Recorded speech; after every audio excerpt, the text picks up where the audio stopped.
AIIMS of education by Delors commission in Hindi. Delors commission के 1996 के report ने शिक्षा के 4 मुख्य उद्देश्यों को प्रस्तावित किया, जिन्हें शिक्षा के 4 स्तंभों के रूप में जाना जाता है।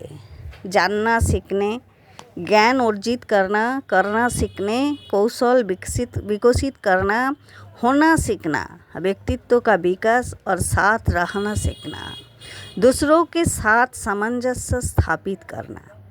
इस रिपोर्ट का उद्देश्य शिक्षा को आजीवन सीखने की प्रक्रिया से जोड़ना और व्यक्ति के समग्र विकास पर जोर देना था, ताकि वह समाज में सार्थक रूप से योगदान कर सके। शिक्षा के 4 स्तंभों का विवरण। जानना सीखना, लर्निंग टू नो, इसका अर्थ है ज्ञान और उपकरणों को प्राप्त करना, जिससे व्यक्ति अपने आसपास की दुनिया को बेहतर ढंग से समझ सके। इसके व्यापक सामान्य ज्ञान के साथ साथ किसी एक विषय में गहराई से ज्ञान प्राप्त करना भी शामिल है। इसका उद्देश्य अज्ञानता को दूर करना और तर्कपूर्ण सोच विकसित करना है। करना सीखना, लर्निंग टू डू, यह न केवल कौशल शामिल करने के बारे में है। व्यक्ति विभिन्न परिस्थितियों का सामना करने और समूहों में प्रभावी ढंग से काम करने की क्षमता विकसित करने के बारे में भी है।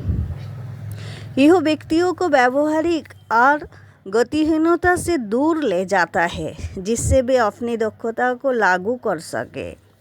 3. होना सीखना, लर्निंग टू बी, यह शिक्षा का सबसे व्यापक स्तंभ है, जिसका उद्देश्य व्यक्तित्व का सर्वांगीण विकास करना है।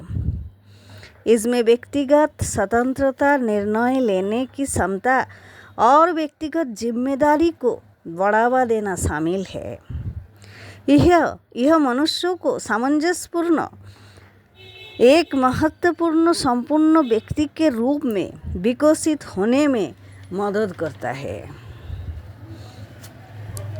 4. साथ रहना सीखना, लर्निंग टू लिव टुगेदर, इस स्तंभ का मुख्य उद्देश्य दूसरों की समझ विकसित करना और अंतर निर्भरता की भावना को बढ़ावा देना है। यह बहुलत्ववाद, आपसी सम्मान और शांतिपूर्ण सह अस्तित्व के महत्वपूर्ण पर जोर देना है।